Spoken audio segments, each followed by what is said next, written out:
during the webinar. Please refrain from commenting derogatory and disrespectful remarks as we encourage everyone to observe utmost respect and consideration at all times.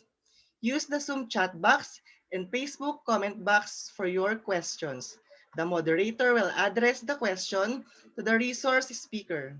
Release of e-certificates will be based on the evaluation responses. Evaluation link will be accepting responses within 24 hours. E-certificates will be sent through your email after 5 working days upon accomplishment of submission of the evaluation form. And before we start, let us take a moment of prayer in the Philippine National Anthem.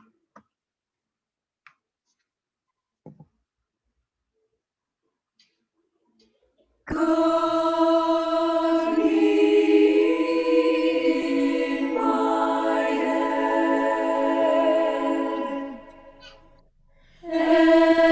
eyes and in my looking. God in my mouth and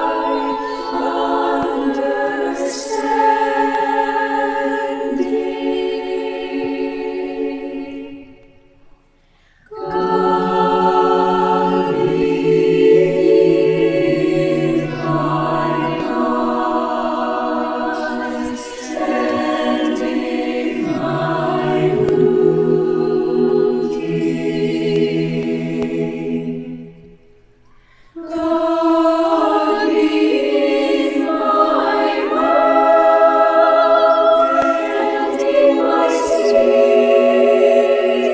Oh, God in my heart and in my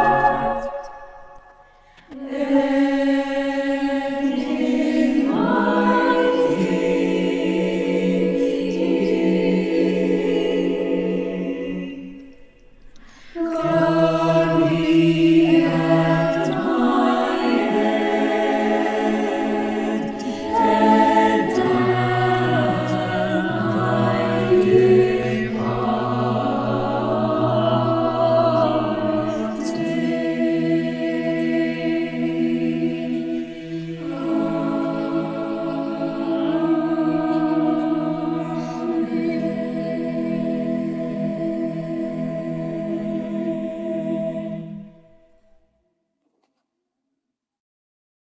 Mga kababayan, ang pambansang awit ng Pilipinas. Bayang magiging sa sinamanan, alam ng puso, sa litin mo'y buhay.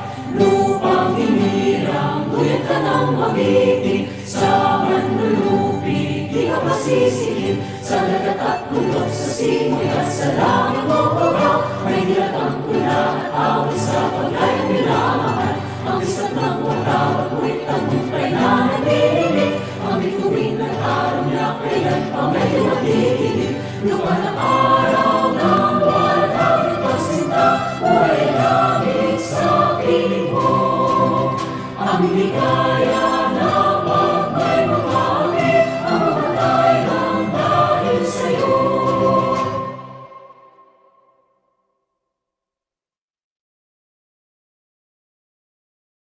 And now I would like to appreciate our participants as well as our resource speaker who came in this program. Thank you so much for taking your time to join us in this webinar. And to formally begin our program, may I present to you one of the course specialists here in the Polytechnic University of the Philippines, Open University System, for the opening remarks. She finished her college education with a degree of Bachelor of Science in Business Administration, majored in Marketing Management at Cavite State University as magna cum laude. On 2018, she finished her master degree in Business Administration at Polytechnic University of the Philippines. She took up Master in Business Administration, major in Marketing Management.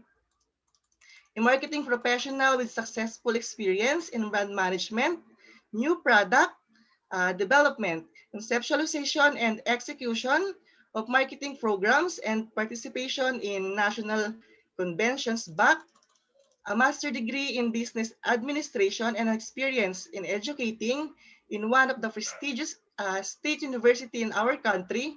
Please welcome our very own Miss Lanikar Fama. Thank you for that warm introduction, Jem. Good afternoon. I would like to thank each and every one of you for being here with us today. Despite the weather condition, I know that there might be a power interruption or an internet connection problem, but you chose to be here with us today. Thank you very much, Mom and Sir. I would like to acknowledge our OUS Executive Director, Dr. Carmencita El Castolo, our IODE Director, Dr. Rosemary Beth R. Dizon, our Head for Instructional Materials Development Office and Chair for Undergraduate Business Programs, Assistant Professor Jerome P. Dumlao, and our Quality Assurance and OJT Coordinator, Dr. Diana Lee Tracy K. Chan.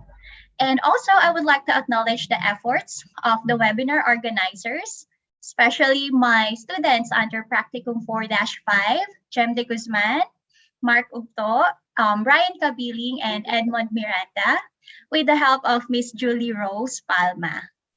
So this afternoon, we will talk about conflict resolution skills to be discussed by our very own speaker, Police Chief Master Sergeant Herbert L. Olayaw. Thank you very much, sir, for granting our request to be the speaker of today's seminar. And everyone, I hope you will learn a lot from this afternoon's topic, and a very warm welcome to all of you. Thank you very much. Okay, thank you so much, Miss Lanikar Fama, for your warm welcome message. Let's proceed to our topic for today, which is the conflict resolution skills. And it focuses on how the participants can develop and improve their work ethics. What are the things that they need to consider to be an ethical or a moral as a student and also as an employee? And I hope this can help us in the near future. And now, let me introduce to you our resource speaker for today. He finished his pre-college study at St.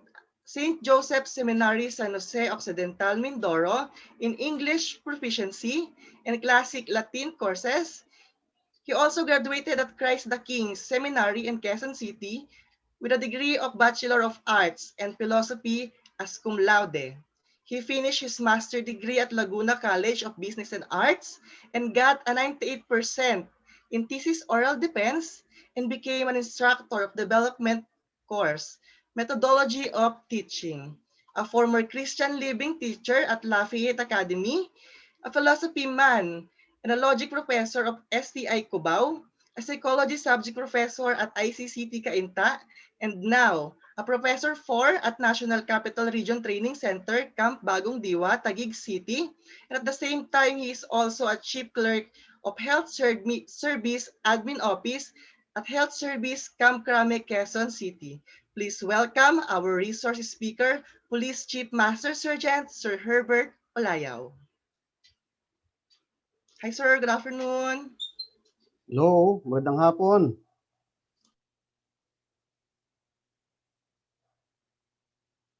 Thank you sa introduction. Ladies and gentlemen, my friends, good afternoon. Today, I am very gratified for you have given me this opportunity to speak before you on the significance of conflict resolution skills in human enterprises. Naririnig po ba ako? Yes, sir. Yes, sir. Yes sir, yes po. Okay, thank you. So once again, magandang hapon. Minsan, sa isang eksklusibong tutorial kay Erap, tinanong siya ng kanyang guro, Erap, magbigay ka na ng isang hayop na lubos na nahihirapan. Erap replies, Carabao, ma'am. Very good, Erap. Can you give me another one? Again, Erap confidently answers, another Carabao, ma'am. Excellent, the teacher exclaims. When two people in business always agree, one of them is useless, says William Wrigley Jr., an American industrialist. Life emerges in diversity, and its beauty lies in variety of conflict. No one is the same, and yet attraction is so strong. It is natural to encounter conflict in our daily life. Conflict is indeed very much embedded in nature of man. From the outset, conflict is manifested through the understanding of good and evil, day and night, positive and negative charges. Magkabilaan ang mundo is a musical edifice sung by Joey Ayala, which implies the beauty of conflict in our life. Conflict is a double-edged sword. With regard to his nature in relation to conflict, man is basically good.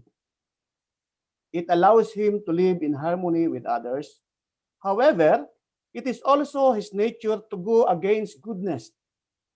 Hence, conflict is considered as an existential phenomenon which can be encountered by all creatures of this barren planet.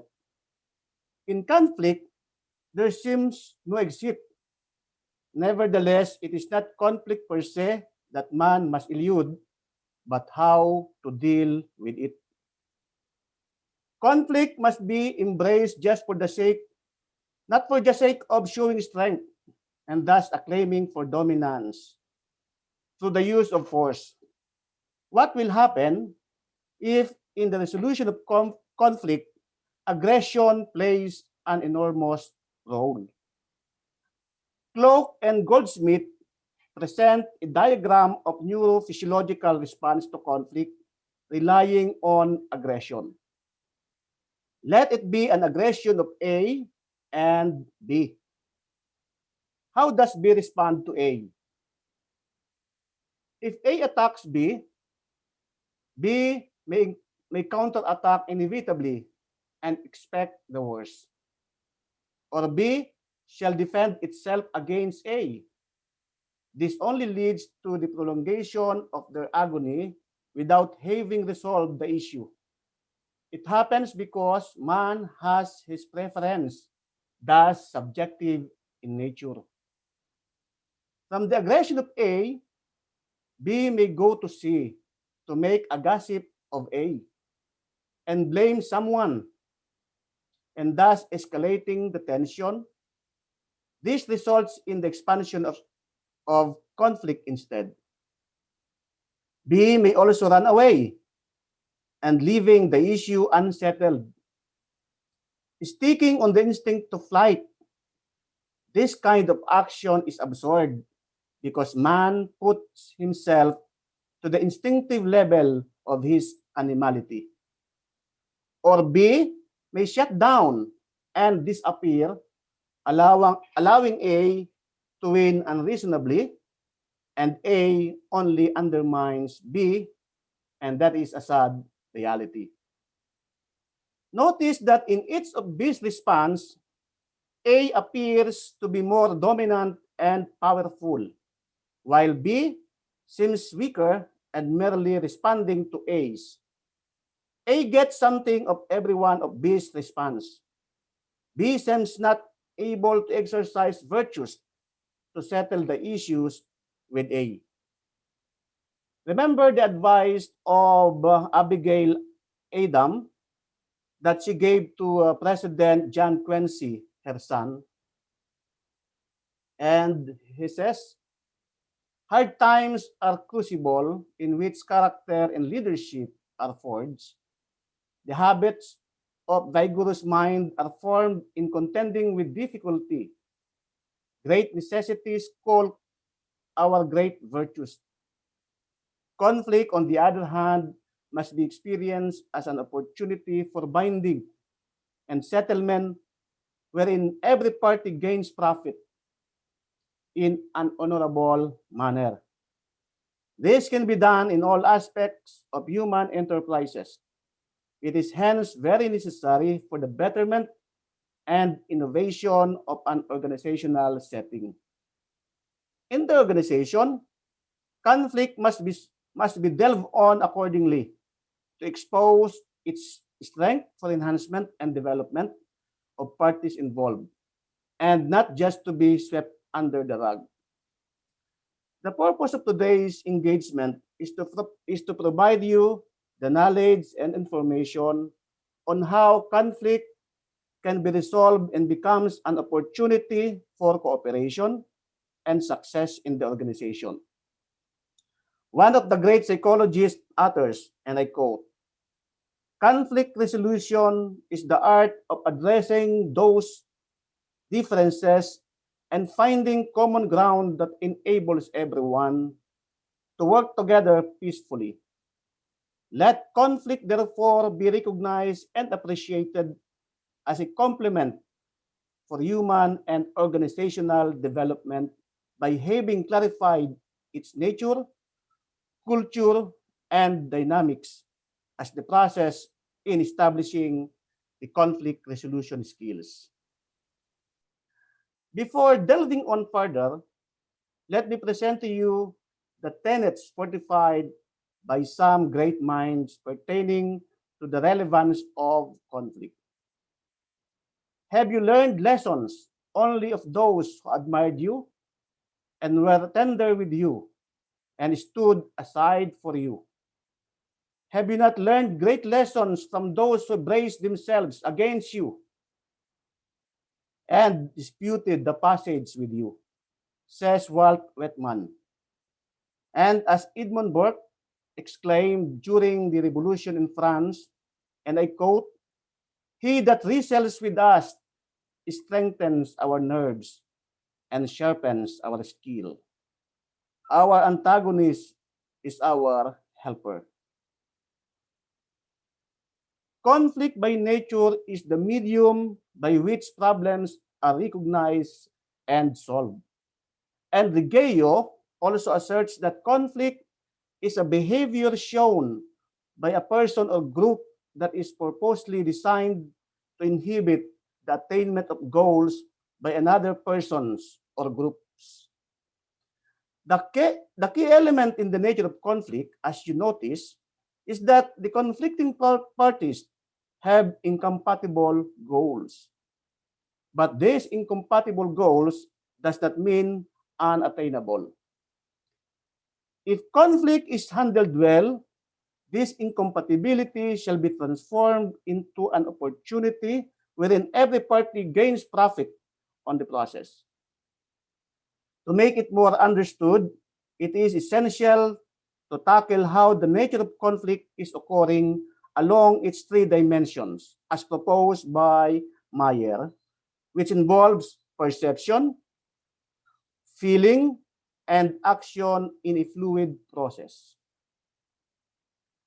Conflict as perception is a belief or understanding that one's own needs, interests, wants, or values, which are incompatible with someone else. There are both objective and subjective elements to this cognitive dimension, including the issue being argued, the character of our opponent, one's own inner nature, the ways we think and respond to conflict, the history of our relationship, and the unspoken expectation and assumptions in the workplaces and organization. Feeling is also involved in conflict resolution skill, an emotional reaction to a situation or interaction that signals a disagreement of some kind. And thus it is relevant to note not to decide if you are emotionally loaded. It will just pose an invitation to escalate the issue. Conflict also consists of the actions that we take to express our feelings, articulate our perceptions, and get our needs in a way that has the potential for interfering with someone else's ability to get his or her needs met. So this is very obvious in our situation today pertaining to the claims on the West Philippine Sea. These three dimensions are involved. Uh, the, the perception, that perhaps the mind of these Chinese people are determined to have this region, not only the West Philippine Sea, but the entire region in the Pacific Ocean. That is our perception now, and we are getting afraid of it. But how can we know that this perception is really true? And it also enters in our feeling. We're afraid. We have this emotion that moves us to have this instability in our relationship with China as of today pertaining to West Philippine Sea conflicts. And of course, our action is becoming paranoid, even though there is now a winning judgment coming from the third party, or the Hugo's judgment for the China's attack on us, but still our action is impaired because we do not know exactly what to do with a particular situation in West Philippine Sea. Though it is intelligent to view conflict based on those dimensions, culture and its dynamics have a great part on its existence as well. Prior to exploring the culture of conflict, it is but also significant to clarify the word culture. Culture comes from the Latin terms cultus, which the English word cultivation is derived. Why do we need to cultivate? Be in the farm, and it can be easily appreciated.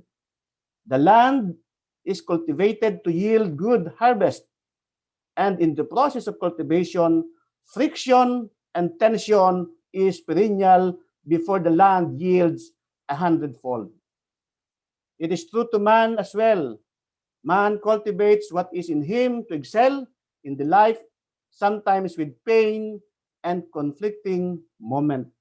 Even though it is painful, we need to pursue and we need to cultivate those things so that we may become a good person in the society. In this regard, it can be deduced that the word culture attached to conflict bears a positive aspect. Hence, culture of conflict can be an opportunity of growth and liberation from stagnation, as long as it is managed well. In one of his writings, Rizal claims, and I quote, conflicts are not anymore dungeons, but an opportunity for learning and development beyond the seemingly insurmountable differences that keep us imprisoned. After presenting the culture of conflict as part of the resolution skills, it is also better to fathom the dynamics of conflict through dialogue to deepen the capacity for empathy and understanding the opponents. When engaged in dialogue with the opponents, human side is resurrected instead of fatality due to anger. Thus, it is bitter truth that victories won in anger lead to a long-term defeat. Anger causes everyone to feel they lost and leads to additional problems in the future.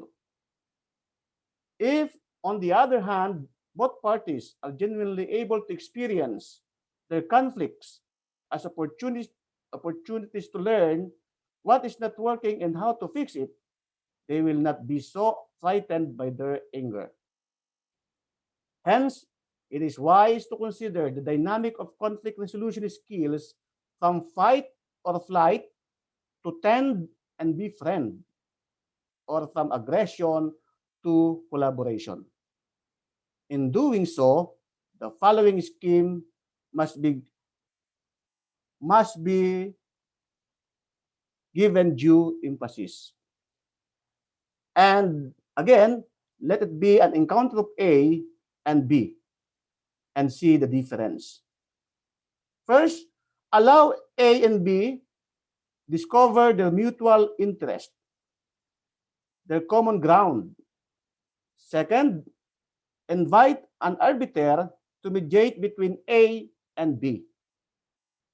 Third, focus on the problem, not on the person. In every conflict, problem is always involved, but not all problem there is a conflict. In conflict, there is an object in which both parties have common interest.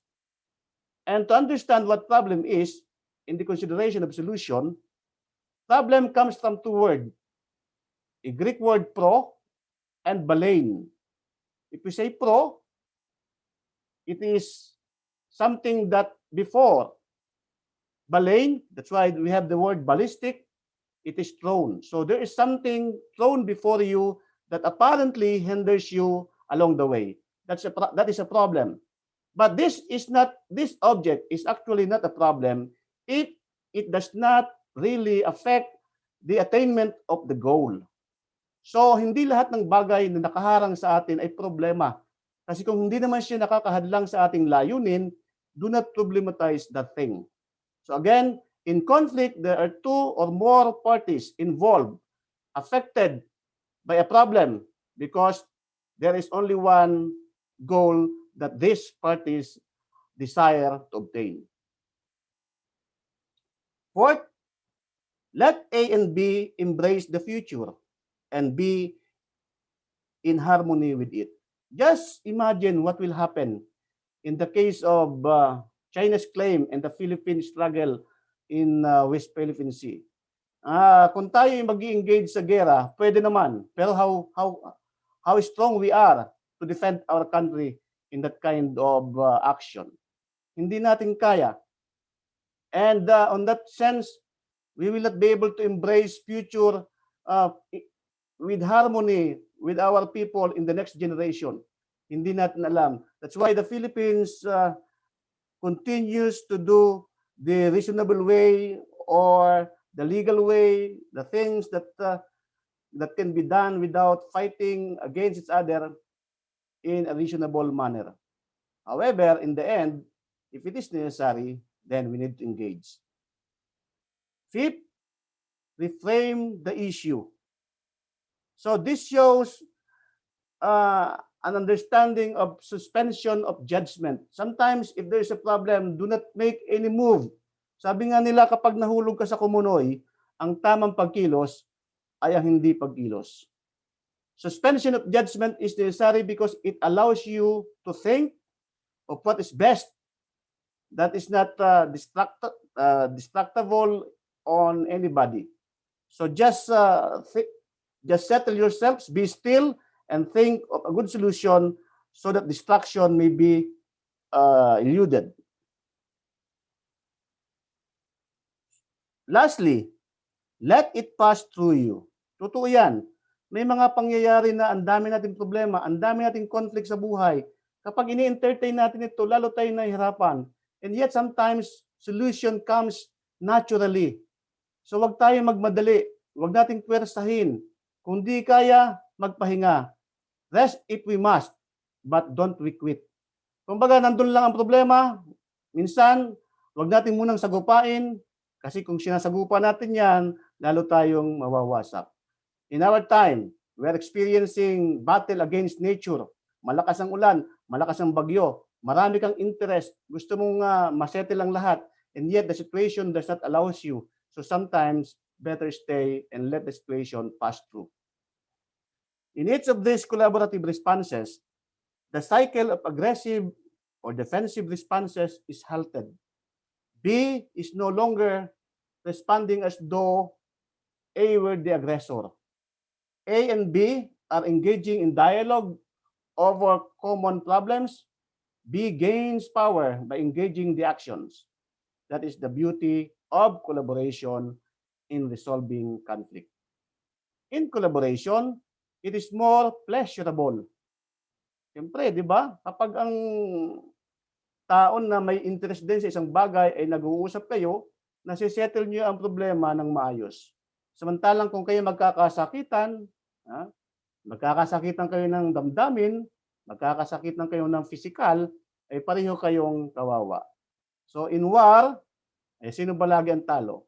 There is always defeat in the long term. It allows people to penetrate deeper into their problems. So bakit ba nag-aalboruto? Bakit ba namumroblema yung iba? Bakit ba lumalaban yung iba? Ano ba talaga ang issue? So force against force is dangerous. Sa mag-asawa nga halimbawa kapag ang isa ay nagagalit na at sinabayan mo ng galit, what will happen? So distraction is the result of any forceful action. It seeks to satisfy interest. Yan. Nag-aayos. Kumbaga, kung ano yung ikabubuti natin, sige, pag-usapan natin. It is more respectful, it builds better relationship, and encourages learning and growth. With collaboration, darkness brought by conflict can be enlightened. And one of the most feasible actions that the parties involved can do is to sustain the line of communication. There is an instant that the husband engages in an argument with his wife. The husband talks, the wife also talks, and the neighbor listens. Conflict can be resolved by having good communication skills, and listening is a very powerful action to spot the solution. The problem with us, we keep on talking. Sometimes it's very difficult for us to listen. Alam nyo, hindi na mahirap unawain yon sapagkat nung bata pa lang tayo, bibihira tayong tinuruan ng ating magulang na makinig. It is more on talking. Kaya napakahirap sa atin ang makinig. But sometimes we gain a lot in listening. Further, as I directly quote from an anonymous author, and it is written, use humor and play to deal with challenges.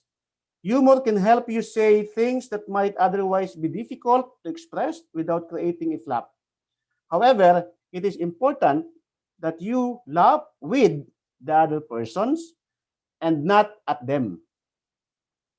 When humor and play are used to reduce tension and anger, refrain from problems, and put the situation into perspective, the conflict can actually become an opportunity for greater connection and intimacy. Totoo yan. Minsan, kung sino pa yung ating naging kaaway sa una, sa huli, siya ang ating kumbaga siya nagiging kaibigan natin sa pangmatagalan, kasangga natin sa ibang mga laban. Kasi masigit natin siyang naunawaan and we develop such kind of intimacy with that person. In conflict resolution skills, positive experience is obtainable in the process. It clarifies where the opportunities for growth and learning lie. It also encourages change involving conflict of culture in its dynamics, which is beneficial and honorable to all concerns. Empathy is being utilized to place oneself in others' shoes, to see things from their point of view. Shift the gear from holding on power and defending one's position to focus on sharing responsibility and satisfying both sides' interests and needs instead. Always remember that a building cannot stand without its sides in continuous conflict against each other. Patuloy ang buhay, sabay sa inog ng mundong binabalutan ng liwanag at dilim. Thank you very much. And I am now open for some questions related to conflict resolution skills. Anyway, Okay, sir. a lot of resolution skills or dimensions can be discussed on this particular topic, but of course, we can accommodate all of those things. Okay, thank you, Sir Olayaw, for informative and fruitful message. Okay, before we proceed to our question and answer, I would like to acknowledge first the 245 attendees from the Zoom and 62 from our Facebook Live. Okay, for the question and answer portion, we will pick 3 questions from our participants. 2 is from our Zoom chat box and 1 from our Facebook Live comment section. You can send your question now. Thank you.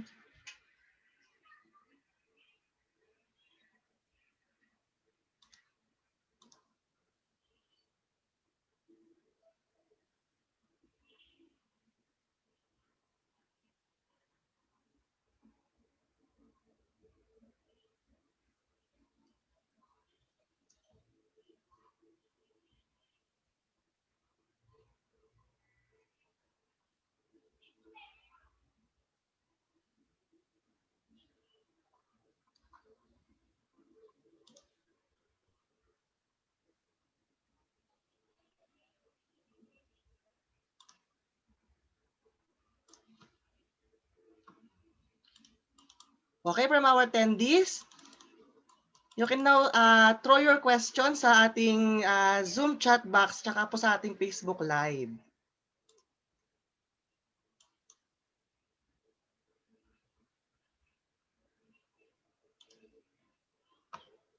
Ayan, sir. Ako po muna magtatanong. Paano po kaya natin may iwasan yung conflict resolution po sa ating workplace? As we know, diversity is very important. And in the workplace, a lot of differences are actually present. But on that differences, doon din natin nakukuha yung iba't ibang mga bagay na nakakatulong sa mga takbo ng ating organization. And that is the beauty of being together. Kasi kung pare-pareho lang tayo ng kakanyanan, ay parang parang napaka-passive ng buhay.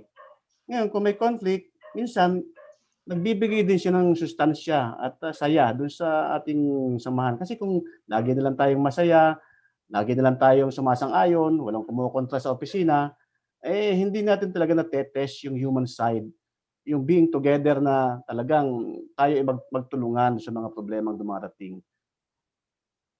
Okay, sir. Another question from Jeffrey Kodala.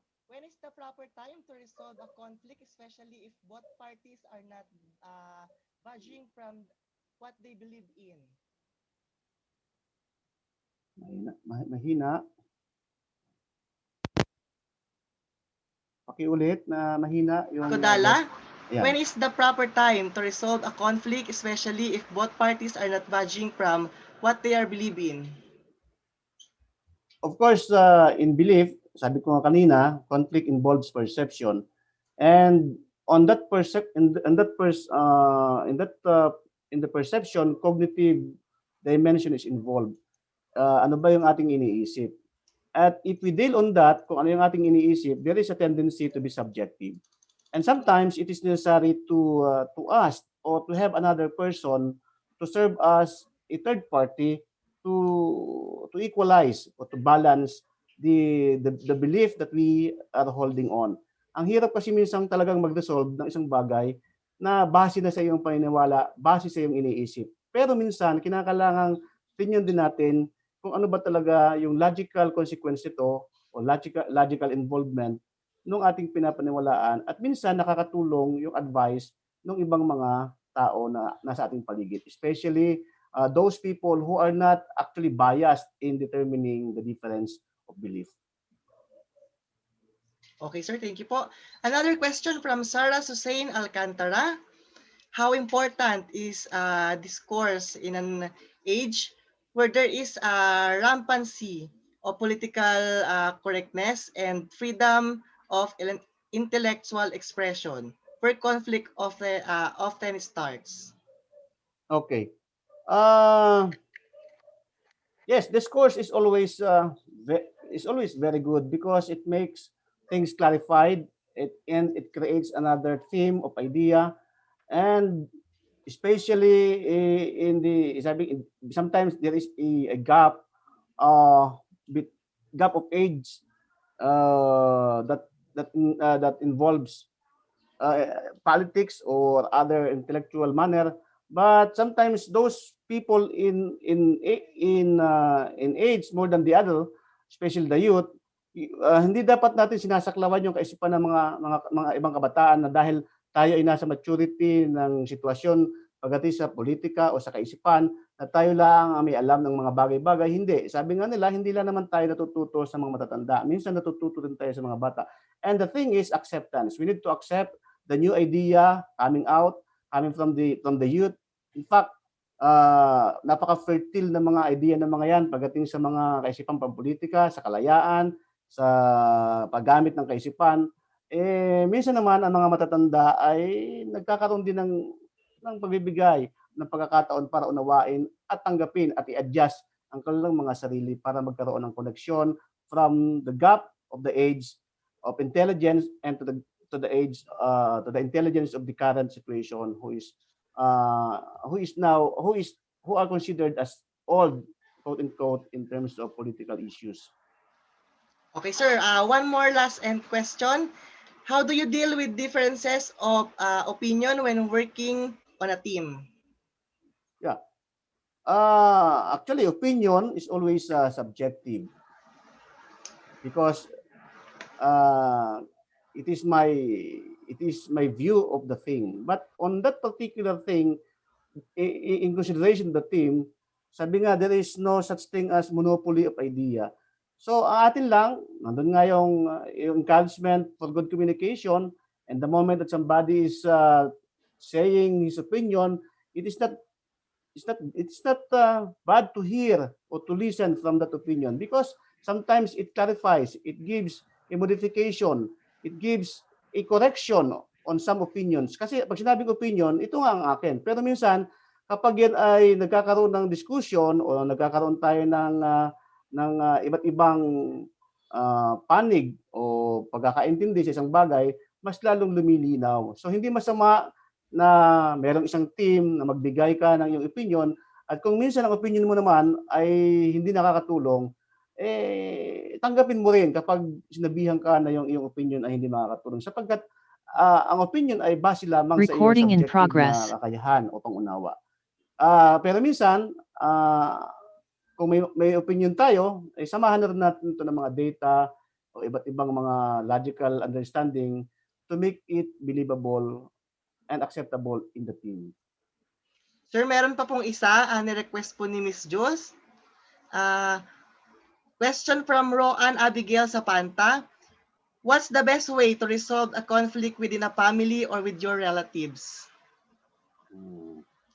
So sabi nga nila, kung may mga problema ang pampamilya, hanggat maaari, resolve it inside the family because alam niyo naman, sa totoo lang, ang hirap humanap ng totoong kaibigan, lalo na kapag ang involved ay pamilya. Kasi minsan, nandun yung bias natin na kapag tayo humingi ng tulong sa iba, nandun yung issue na pagtalikod mo, tatawanan ka lang. So much better, confine the issue inside the family and took the problem without bothering others. Kasi sabi nga natin sa social media, nababasa natin, huwag nating ilabas yung mga problemang pampamilya kasi may mga problema din yung iba.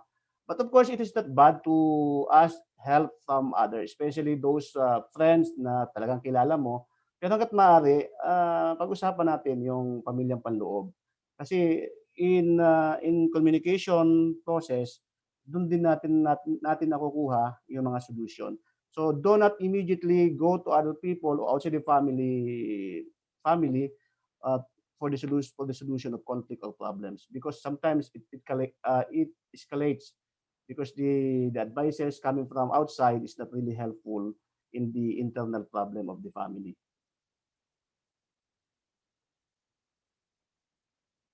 Okay, sir. Thank you so much po sa ating topic for today. Okay, I know and I believe that your questions have been answered by our speakers. And thank you so much, Mr. Olayaw, for sharing your thoughts and knowledge about our topic today. And last, at this time, we would like to present our certificate of appreciation to our resource speaker.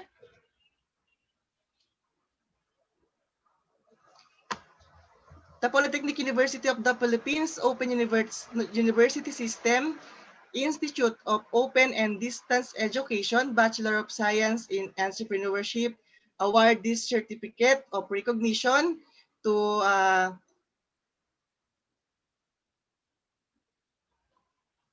Police Chief Master Sergeant Herbert L. Olayaw. In grateful acknowledgement of this academic engagement and insightful academic contribution as resource speaker, imparting unparalleled knowledge and expertise during the webinar, The Conflict Resolution Skills, given this 24th day of July, year 2021. Signed by Dr. Diana Lee Tracy K. Chan, Quality Assurance and OJT Coordinator, and Professor Jerome P. Dumlao, the Program Chair of BS Entrepreneurship, and the Director of Institute of Open and Distance Education, Dr. Rosemary Beth R. Dizon.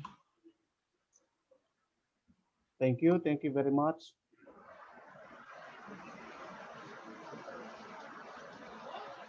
Okay, once again, thank you so much, Sir Olayaw, for accepting our invitation as our resource speaker for today. And now I would like to introduce one of our course specialists that will explain the PUP Open University System, Institute of Open and Distance Education. From PUP Open University System, our very own Miss Caroline Mateo.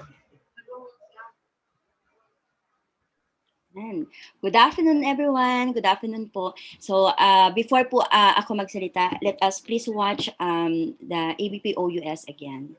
Thank you.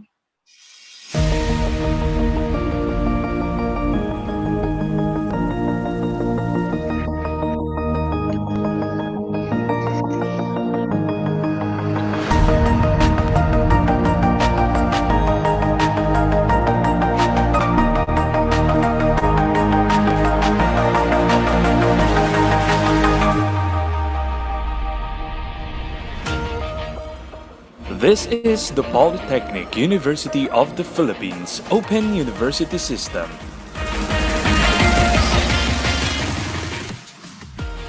The PUP-OUS, also known as the Pamantasang Bayan, is an innovative system in delivering higher educational services away from the formal, highly structured, and classroom-oriented traditional approach.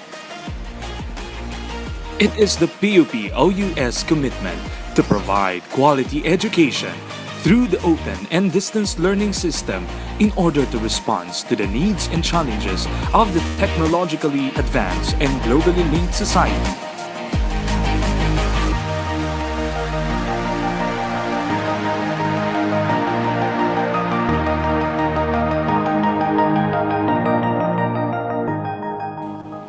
The PUP-OU caters quality education to the economically disadvantaged students, out-of-school youth, teachers, administrators, managers, professionals, ordinary employees, and to all who are passionate and dedicated in pursuing their degree or non-degree courses despite of accessibility, time, and domestic constraints.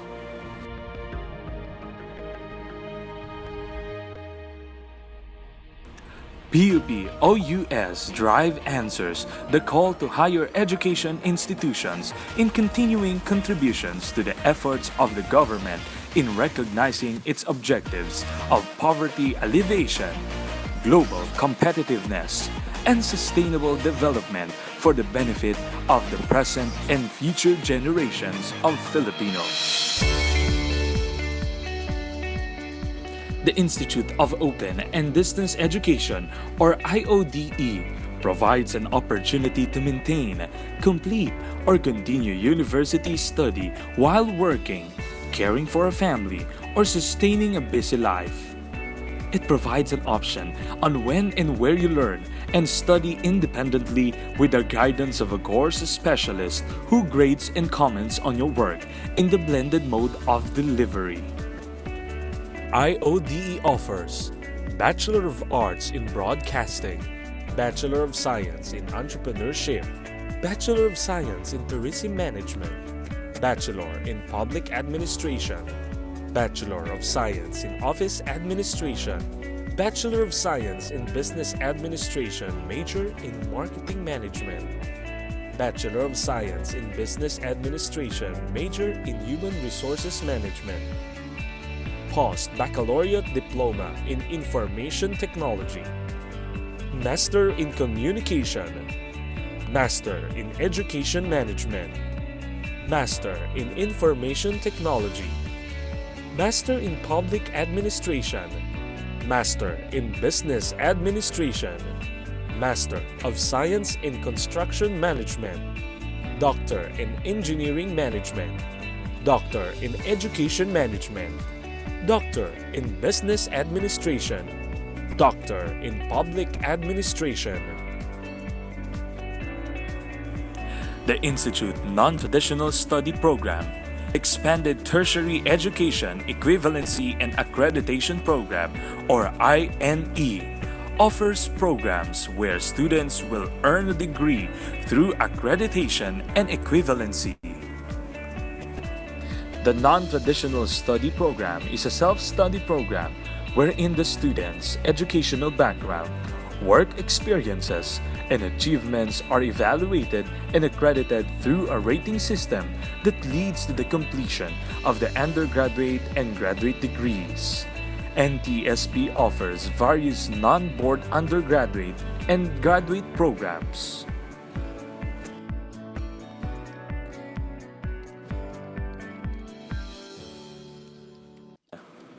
The Expanded Tertiary Education Equivalency and Accreditation Program of the Commission on Higher Education is an educational assessment scheme which recognizes knowledge, skill, and prior learning attained by individuals from non-formal and informal educational experiences.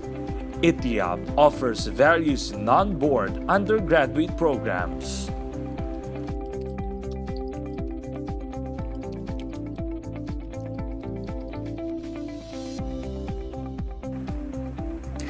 The Institute of Continuing and Professional Development, or ICPD, is committed on enhancing the individual professional's knowledge and skills through integrated industry-based professional development experiences in collaboration with the Professional Regulation Commission, Commission on Higher Education, and other government and non-government organizations. ICPD is also the provider of continuing professional education units for professionals of PRC in the various disciplines.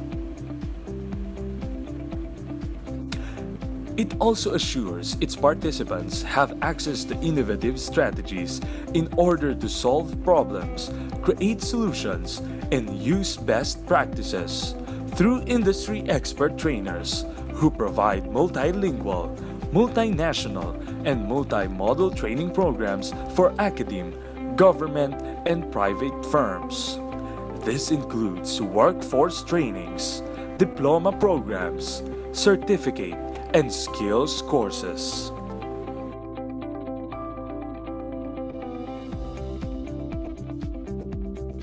For more than decades, various activities were accomplished by OUS aligned in the university's vision towards the National Polytechnic University.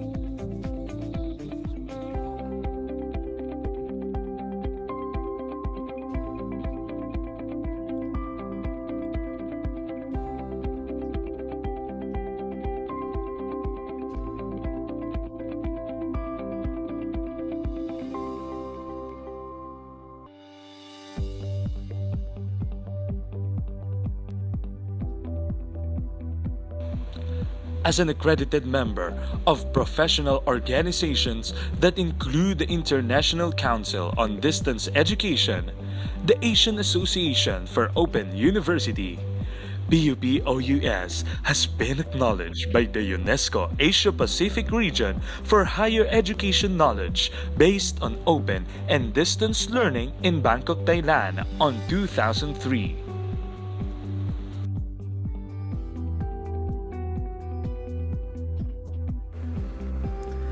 Ang inyong pamantasang bayan, PUP Open University System, the country's first open university.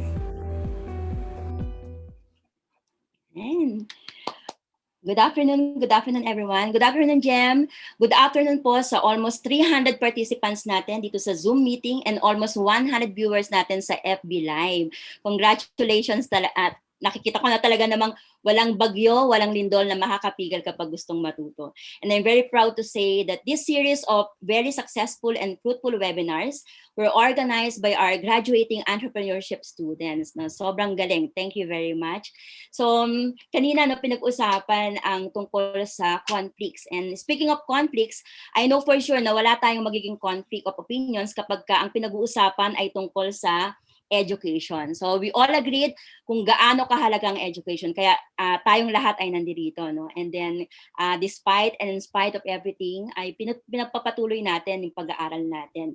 So with that, it is my great pleasure to invite all of you on behalf of our University President, Dr. Manuel M. Muhi, our Open University System Executive Director, Dr. Carmencita L. Castolo, our Director for Institute of Open and Distance Education, Dr. Rosemary Beth R. Dizon, and our Program Chair for BS Entrepreneurship and BS Business Administration, Professor Jerome P. Domlao, all the official staff, and the whole community of the first Open University in the Philippines, the PUP-OUS. We are inviting all of you to be part of the university by applying in our undergraduate and advanced study program. So PUP-OUS ensures inclusive and equitable quality education, and we are promoting, the university is promoting lifelong learning opportunities to everyone who are interested to continue their education despite of their busy schedule. So ito na po yung ating second chance, no? Yung chance na iniintay natin, especially sa mga working na mommy, na daddy, ano, yung mga busy sa kanilang trabaho at gusto pa rin, may interest pa rin na ipagpatuloy ang pag-aaral. So we are all waiting for you. Pwede po tayong mag-apply online. Polytechnic University of the Philippines Open University System is offering undergraduate programs. We have Bachelor of Arts in Broadcasting, Bachelor of Science in Entrepreneurship. Ito po yung mga nag-organize ng ating webinars. And then BSBA Major in Human Resource Management, BSBA Major in Marketing Management, Bachelor of Science in Office Administration, Bachelor of Science in Tourism Management, Bachelor of Public Administration. So pwede po tayo mag-apply by typing www.pup.edu.ph/iapply/CAE-PUP-OUS. No, ongoing po ang application until July 31 para po sa ating first semester ng 2021-2022 na mag-i-start po this coming October. And para po sa mga ating mga graduating students dito, so pwede po tayo magtuloy ng advanced study program. At sa lahat po ng mga participants natin and viewers natin sa FB Live na graduate ng college and then gusto pa rin, no, na mag-continue ng pagkakatuto. No? Gusto pa rin nating mag-enroll for advanced study program.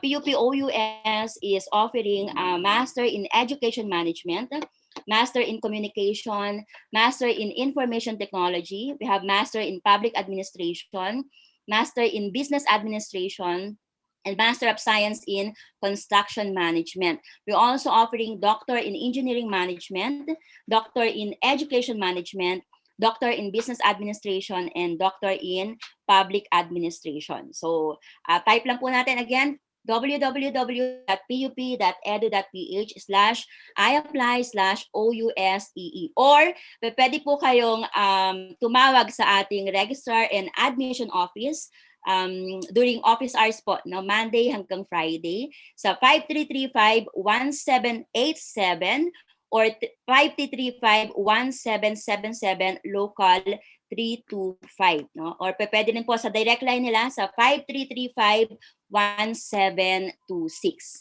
Okay. So let me allow me to share my screen, no? Para po kapag alam na po natin kung anong gagawin, no? Kapag tinype po natin yung ating I-apply for a while po. And so, right. Nakikita na po ba yung screen, Jem? Visible na yung screen natin? Yes, ma'am. Okay po. Nakikita. Alright. So, para po sa ating undergraduate, no? Para sa mga gustong magkolehiyo, so itatype lang po natin ang www.pup.edu.ph/iapply/CAE-PUP-OUS. Yan. Tapos po ay mariredirect na po tayo dito. So lahat po ng kailangan nating information about applying for college, no, sa ating course na napupusuan. So nandito po siya. And then meron po tayong online application hanggang July 31. And then para po sa mga nagtatanong kung pwede po na online ang submission ng lahat ng requirements, yes po. No? Pwede pong online ang submission. So, yan po. I-send lang po natin sa OUS admission.caepup@pup.edu.ph. Right? And then, based po doon sa mga requirements ay i-evaluate po kayo. And then the result of evaluation will be posted in your iApply account. Ayan po. And then, pwede rin po para sa mga advanced study program. Ayan. So ito naman po yung makikita natin no, sa PUP OUS-EE. Ayan po. So for masters and doctors also. Right? There you go. So iintayin po namin kayo, especially itong mga graduates natin, no, konting kembot na lang. No, lagi ko pong sinasabi, lagi po namin sinasabi yan na hindi nyo na mamalayan yung bilis ng panahon no? Pagka nag-enroll, no? Before you knew it, gagraduate na pala kayo. No? Especially itong mga organizers natin ng webinar. Tama ba, Jem? Yes, yan. Ano bang pakiramdam ng graduating? Excited, ma'am, na medyo kabado. Alright. So kung may mga question po kayo, just type in your questions and then itatry po natin yan sagutin all throughout this webinar. Thank you very much. Okay, thank you so much, Miss Caroline Mateo, for the additional knowledge about the PUP Open University system. And now may I request everyone to please open our cameras for the picture taking.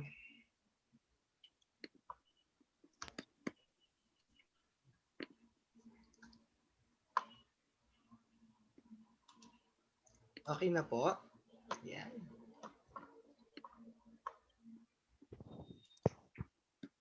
Ready po? Smile po. 1, 2, 3. Isa pa po. Ready po. 1, 2, 3. Next gallery. 1, 2, 3. Next gallery po. 1, 2, 3. Last gallery. 1, 2, 3. Thank you po. Okay, thank you po. The certificate of this webinar will be sent to your email as long as you are registered on the registration link after answering our evaluation, which will be pinned on the chat box here on our Zoom and on the comment box on our Facebook Live. Kindly wait around 5 days, 5 working days, sorry, for sending of the certificates. Ayan. And now let me introduce to you our quality assurance and OJT coordinator for the closing remarks. Please welcome Dr. Diana Lee Tracy K. Chan. Hello, thank you, Jem. Nagulat ako dyan sa picture. Saan mo kinuha yan? Kinuha mo sa Facebook ko. Thank you. Thank you, Jem. Okay, so thank you very much sa lahat po ng umattend today. Good afternoon to our resources speaker po. It's been a pleasure listening to the insightful and thought-provoking concepts shared this afternoon in all the webinars from webinar 1 to 5 consistently. Conflict management po is a very important topic po, okay? So to our Executive Director, Dr. Carmencita L. Castolo, our IODE Director, Dr. Rosemary Beth Dison, our Program Chair, Professor Jerome Dumlao, to the OJT advisors, all the course specialists po, and to all the 245 participants, thank you very much for joining in this OUS OJT program series of webinar. Your support truly made this program successful. The OUS OJT series of webinar is a shared concept from the OUS officials, headed by our Executive Director, Carmencita L. Castolo, and the IODE Director, Dr. Rosemary Beth Dison. The webinars were conceptualized, planned, organized, and implemented because of two very important reasons. One is to empower students to become proactive, agile, responsive, efficient, and effective part of the workforce, and increase the student employability, productivity, and opportunity for further growth and development. Consistent with the PUP vision, these attributes are part of Pillar 3 and Pillar 4 of our President, um, enabling a productive learning environment and holistic student development and engagement. So webinar 1 provide us the concept of how to motivate and leverage ourselves from our current position and understand the opportunities made available for us, especially to the student. Webinar 2 provide the knowledge to develop financial management skills. Thank you, Ma'am Carol, for this. To achieve opportunities for self-growth, investment, and future financial stability. I'm sure maraming estudyante ang natuto. Webinar 3 provide us how to differentiate moral and ethical practice in the workplace, which will enable us to reflect in our behavior at work. While webinar 4 shared with us a better understanding of the art of time management, which gave us two very important perspectives. One is to the personal approach, which means to keep things simple and precise by prioritizing what is urgent, what is important, and what needs to be eliminated. And look time management in a technical approach using project management principles. Last but not the least, of course, is the conflict management shared with us this afternoon, which is, if mastered, can develop a very important skills in understanding individual differences and establishing common grounds in handling people. All these topics are critical in career development. We all hope that these key takeaways serve a fruitful learning experiences to all the participants. To all the student committee, thank you very much for your commendable efforts to cooperate and collaborate with us. Okay, ang gagaling po ninyo. Thank you very much for all of your participation, and we look forward to seeing you all pursue your studies in open university system. Thank you very much po.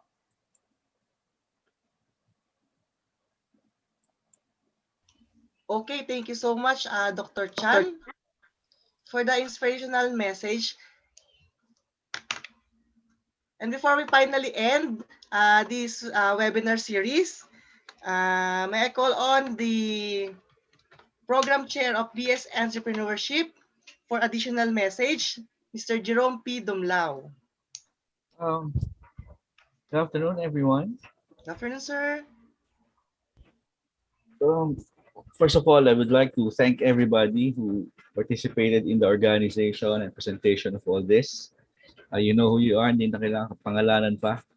And I would like to thank everybody likewise again to thanking you that you decided to give yourself a second chance in your education, and by choosing the PP Open University to do that, to help you out in regard to your higher education.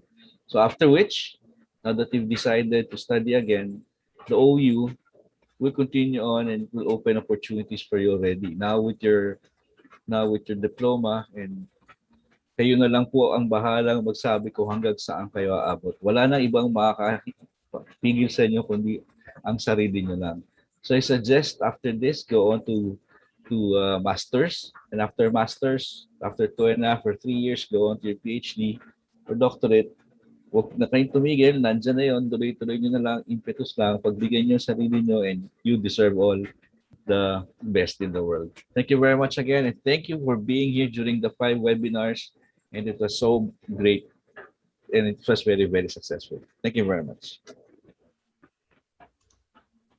Okay, thank you so much, Mr. Jerome P. Dumlao, for the additional message. And before we finally end our webinar series, please join us to sing our PUP hymn. Before that, I would like to Si Ma'am Beth din, baka may gustong sabihin. Okay. Hi, Ma'am Beth. Yes, sir. Yes. Thank Hi, Ma'am Beth. you. Yes, congratulations. Ma'am, na-mute po kayo, ma'am. Okay, sorry po. Okay, so I would like to congratulate all the men and women behind the successful conduct of this webinar. So we were able to have 5 webinars for the month of July. So congratulations and thank you. Pinag-uusapan lamang namin ito dati, no, habang nagbi-brainstorming. Kaya parang hindi ako makapaniwala na tapos na pala tayo ngayon. So congratulations and advance happy graduation to our BS Antrop students. No, konting kembot na lang talaga. Waiting na lang kayo para matapos yung computation ng grades, no, ng inyong mga teachers. Ayan, pinapaalala ko sa inyo na nagko-compute pa rin ako until now. Okay, so thank you again for Professor J. Dumlaud, our program chair, Dr. Diana Lee Tracy K. Chan, Professor Carol Mateo, our OJT coordinators, BS Antrop course specialists, BS Antrop students, of course, to all our participants. No, this will not be a success without your participation. Thank you so much. And of course, thank you so much to our resource speakers. So I would like to reiterate the invitation for your enrollment to the PUP Open University. For the graduate programs, for our master's and doctorate programs, application is still going on, and we will start the summer classes by August 8, 2021. Pwede pa po kayong mag-apply at pwede pa po kaming nagbigay ng entrance examination for the graduate programs. Thank you so much. Sa undergrad po is, sa ngayon, wala po tayong examination, no, evaluation lang po ng mga credentials na isa-submit nyo po. Okay, for you to qualify to enroll po sa iba't ibang undergraduate programs of the PUP Open University System. Okay, thank you so much and may God bless everyone. Okay, thank you so much, Dr. Rosemary Beth R. Dizon. Before we finally end this webinar series, please join us to sing the hymno ng PUP.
Okay, and this time I would like to take this opportunity to thank all the attendees of this webinar, especially to our resource speaker, and our fellow schoolmates, especially the members of all the committees, the technical, the program, the evaluation and e-certificates, invitation committees, and the documentation committee. And also to all the practicum advisors of the OJT training, including the OJT coordinator. Thank you so much. On behalf of the PUP Open University System, Institute of Open and Distance Education, Bachelor of Science in Entrepreneurship, Batch 2021, thank you so much everyone for attending our webinar series. Again, this is Jem De Guzman na nagpapaalala na we're still under the pandemic, kaya kahit saan, kahit kailan, always wear your face mask and face shield at laging maghugas ng kamay and always follow the health protocol, which is the social distancing. Lumabas lamang ng bahay kung may importanteng lakad para COVID-19 ay maiwasan. Once again, thank you so much for joining our webinar series. Thank you po.